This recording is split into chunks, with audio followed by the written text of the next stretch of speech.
On the news tonight, President Tinubu orders review of military operations against terrorists across the country. Stakeholders express mixed reactions over new education curriculum. Federal government moves to avert planned strike by NOPENG. And on the foreign scene, Senegalese president reshuffles cabinet amid public frustration and economic hardship. Good evening, and I welcome you to Major Report today. I am Kayode Adebayo. President Bola Tinubu has directed the armed forces to review security operations, including the deployment of advanced military hardware and surveillance equipment to eliminate terrorist groups across the country. The Vice President, Senator Kashim Shettima, stated this in a statement by a spokesperson, Stanley Nkwocha, where he described the recent terrorist attack in Borno State as a profound loss to both the state and the nation. He expressed his condolences to the government and people of the state over the attack that claimed many lives in Darajamal community, Bama local government area of the state. Borno State Governor Babangala Zulum had visited Darajamal community to condole the families of the victims, including civilians and soldiers killed by Boko Haram insurgents. He expressed confidence in the armed forces' capacity to overcome the security challenges facing the state, citing President Tinubu's approval for the acquisition of additional drones and his directive for all security agencies to intensify and review their operational strategies.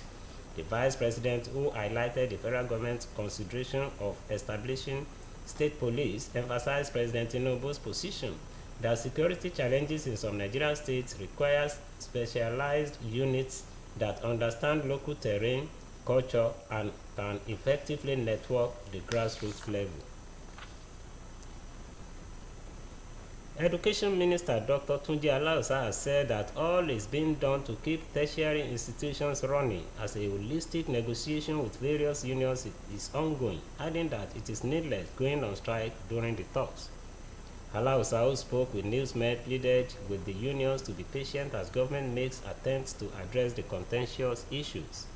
He urged the unions that have served strike notice to shelve their plans, saying government is making concerted efforts to meet the demands of the unions to prevent disruptions in academic activities.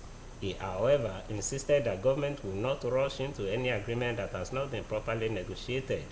Recall that the Academic Staff Union of the Universities, Academic Staff Union of Polytechnics, and Staff and Senior Staff Association of Nigerian Polytechnics have issued strike notices over unmet demands. The minister urged the unions to shelve the strike as the government is working to address their demands holistically in a way it will accommodate the interests of ASU, ASUP, and KWESU. Meanwhile, some teachers and parents have criticized the federal government over the sudden introduction of the new national curriculum, saying they were not consulted in the process and warning that schools are ill-prepared for immediate implementation.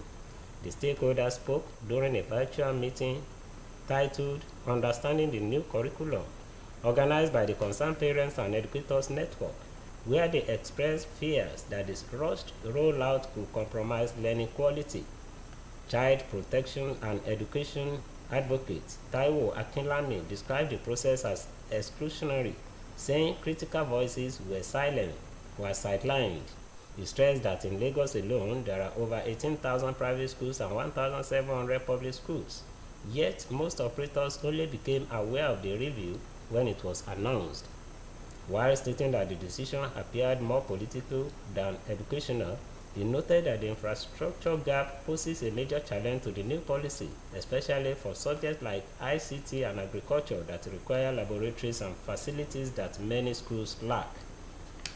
A member of the Association of Nigerian Geographers, Dr. Saliu Yaya, urged professional bodies and private school operators to engage proactively with the government to influence curriculum content rather than waiting until after decisions are made. However, a curriculum theorist, Rhoda Odibo, acknowledged that the reform, which reduces subjects and introduces digital literacy, trade skills, and citizenship studies, was a step forward, but one that its success hinged on adequate preparation.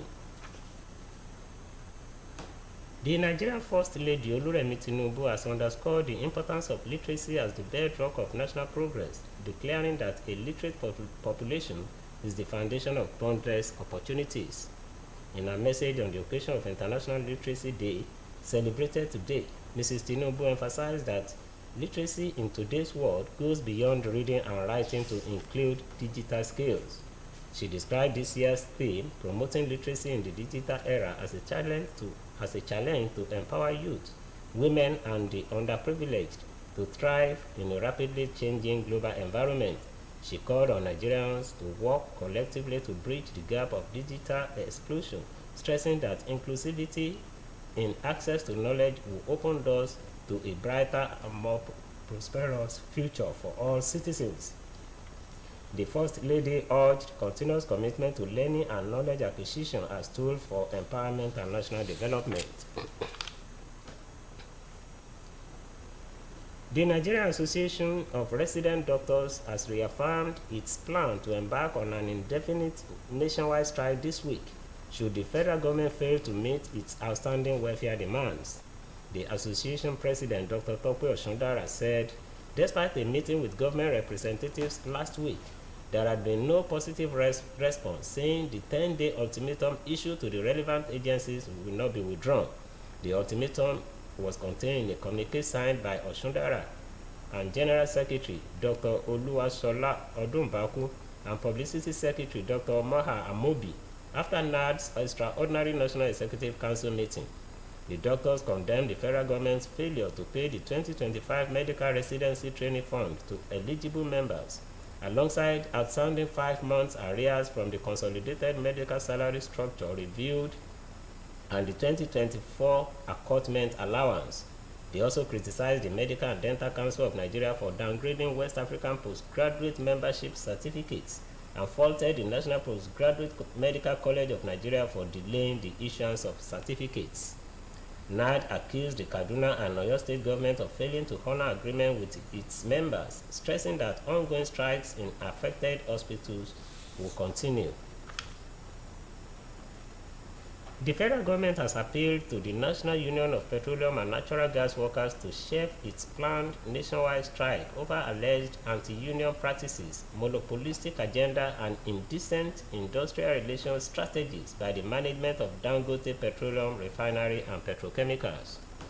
The Minister of Labour and Employment, Muhammad Digindiadi, who made the plea to NOPENG, also called on the Nigerian Labour Congress to withdraw its red alert to its affiliate unions to be on standby for solidarity with the union. In a statement by the head Information and Public Relations of the Ministry, Patience Onobia, the minister said he had summoned a conciliatory meeting with all the parties for today. The minister assured Nigerians that the dispute will be resolved to ensure that no disruption occurred in the petroleum sector, which is vital to the Nigerian economy. NOPENG is particularly peeved by the decision of the refinery's management to ban newly recruited drivers of its newly imported compressed natural gas trucks from belonging to any existing union in the oil and gas industry. The management had explained that direct distribution of petroleum products through the CNG trucks to retailers will eliminate logistics costs, enhance energy efficiency, and promote sustainability, support the country's economic development. The NLC and the Petroleum Product Retail Outlet Owners Association of Nigeria had urged President Bola Tinubu to intervene in the face-off. Meanwhile, the Nigerian Association of Road Transport Owners has backed the Nigerian Union of Petroleum and Natural Gas Workers to shut petrol distribution in Nigeria over a face-off with the Dangote refinery. The national president of NATO, Yusuf Lawan Othman, made this stance known in a statement saying it is in solidarity with NOPENG. This comes after NOPENG told members to down tools today over anti-labor practices by Dangote Refinery, which plans to roll out 4,000 compressed natural gas trucks with the intention to dump existing drivers under NOPENG's membership. NATO stated that it strongly rejects the planned distribution of petroleum products by Dangote Refinery in the oil and gas downstream sector, as it is a deliberate attempt to eliminate thousands of independent transporters. While reaffirming support for NOPENG, NATO said the action is not against investment or industrial growth, but against monopolistic practices that threaten jobs, national security, and the broader Nigerian economy. The union urged the federal government and Dangote refinery to create a meaningful dialogue among stakeholders to address the matter. In the meantime, the Petroleum Products Retail Outlet Owners Association of Nigeria said the federal government has begun engaging its stakeholders and those of the Nigerian Union of Petroleum and Natural Gas Workers to resolve planned industrial action over alleged monopolistic moves by Dangote Refinery. Petron National President Billy Gillis Harry disclosed this while appearing on a television program. According to him, the row centers on the refinery's increasing involvement across refining, storage, logistics, and retail, which the association fears will marginalize existing operators and workers.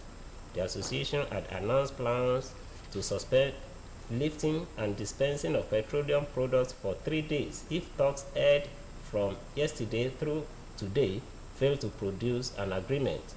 NOPENG, confirming the plans, accused Dangote Refinery management of fostering exploitative labor practices and barring new drivers for imported CNG trucks from joining unions.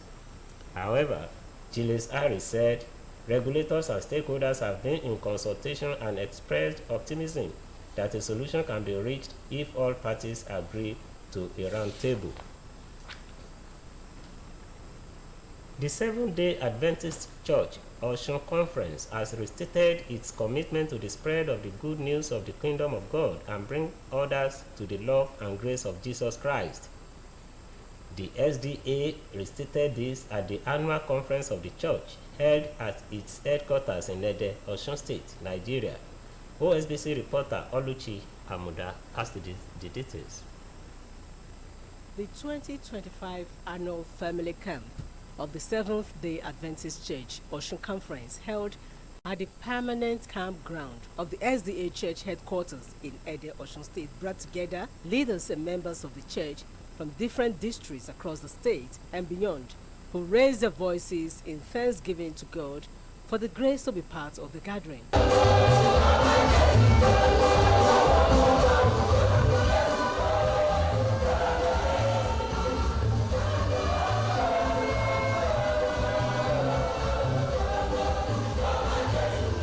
The week-long family camp climaxed with the divine service with the theme, Jesus is coming, I will go.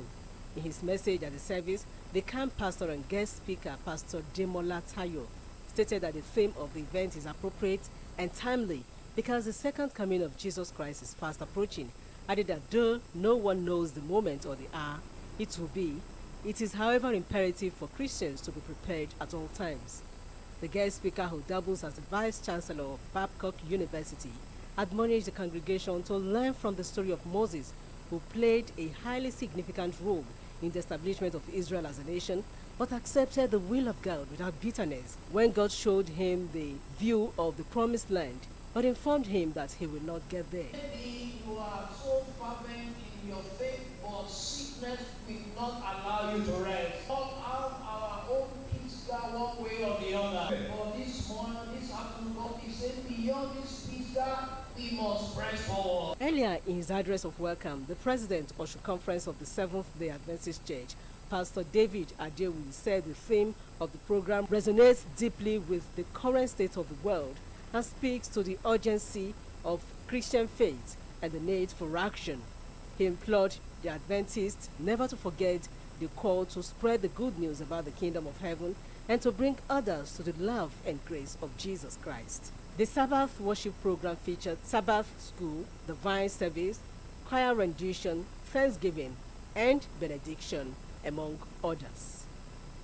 Oluchi Amuda, OSBC News. You are welcome to the sports segment.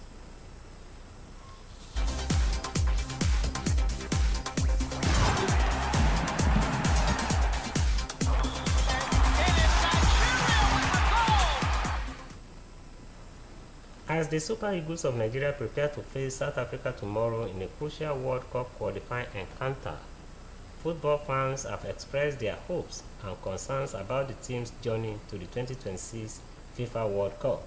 Those who spoke in separate interviews with OSBC News believe that winning the remaining qualifying matches is the only way to guarantee Nigeria's place at the global tournament. OSBC reporter John Oyelakin has the details. The 26th FIFA World Cup is heating up, and Nigeria Super Eagles are under pressure to secure their qualification. Tuesday's match against South Africa is not just another fixture, it is an important game that could shape the country's qualification hopes.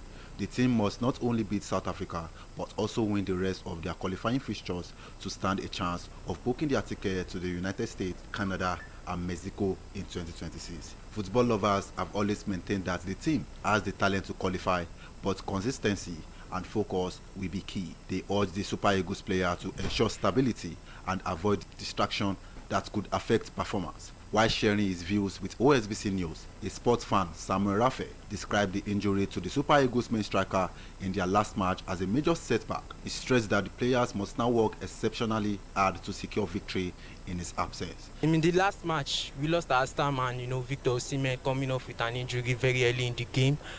That's going to be another huge blow for Nigeria. We could see how we struggled. I know the inclusion of Tolu Arokodare and the goal he scored was very crucial, but losing your main man going into a tough fixture, a fixture as competitive as the South African game, I think is going to affect the team. The kind of the pressing of the opposition defense, forcing them to make mistakes.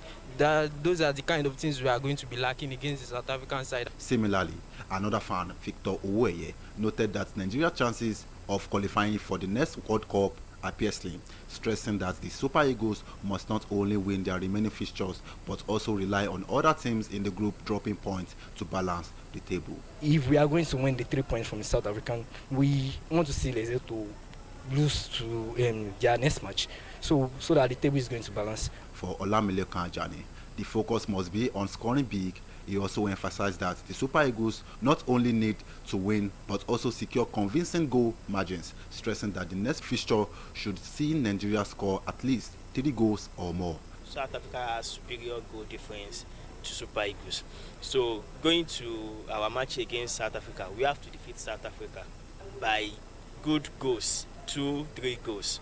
And after that, all the remaining matches, we must win those matches and get more goals, and hoping that South Africa will lose one of their own matches. As the Super Eagles prepare for the tomorrow's encounter against South Africa, Nigerians across the country remain hopeful that the team will not only win but also complete their qualification fixtures strongly to secure a place at the 2026 FIFA World Cup. It would be recalled that the Super Eagles secured their last qualifying game in Uyo with a narrow 1-0 victory, a performance that boosted the team's morale and restored confidence ahead of tomorrow's crucial clash with South Africa. John Oyelakin, OSBC News. And coming from the foreign scene, Senegalese President Bassirou Diomaye and Prime Minister Ousmane Sonko have shaken up the government amid growing public frustration over stalled reforms and economic hardship. Mima Loluwa Ogunbode has the rest of this and more from the foreign scene. A report. Price TV announcement. Sonko unveiled a cabinet reshuffle, calling it a government of combat, vowing to work 24/7 to tackle debt, poverty, and public mistrust. Former Foreign Minister Yassine Fall is now Justice Minister, replacing Judge Ousmane Diagne, with a mission to reconcile with the Senegalese and win back their trust. Diplomat Cheikh Niang steps in as the new foreign minister, while Bamba Cissé, Sonko's former lawyer, becomes interior minister. Critics say the government is dragging its feet on investigations into abuses under former President Macky Sall, including deadly crackdowns on opposition protests in 2021. With unemployment at 20% and over a third of the population in poverty, Sonko is pushing an economic reset, focusing on domestic funding to reduce Senegal's debts. Though he cancelled his first official visit to France, Sonko will host his French counterpart in Dakar and plans upcoming trips to the UAE and Italy. Donald Trump has threatened tougher sanctions against Russia after its heaviest aerial bombardment on Ukraine since the war began. The strikes killed 4 people, including a mother and her baby, and damaged Ukraine's main government building in Kyiv for the first time. The attack, which Ukraine said involved at least 810 drones and 13 missiles, has led to growing calls for stronger Western action against President Vladimir Putin. Kremlin spokesman Dmitry Peskov said that no sanctions would ever be able to force Russia to change the consistent position that President Putin has repeatedly spoken about. Speaking to reporters after the bombardment, the US president said he was not happy with the whole situation. Recall that Trump has previously threatened harsher measures against Russia, but not taken any action when Putin ignored his deadlines and threats of sanctions. The threat follows remarks from US Treasury Secretary Scott Bessent, who said Washington was prepared to escalate economic pressure but needed stronger European backing. Mimololua Ogunbode reporting for OSBC News. And with that story from the foreign scene, we conclude a major report on OSBC TV tonight. I am Kayode Adebayo once again. Thanks for watching and good night.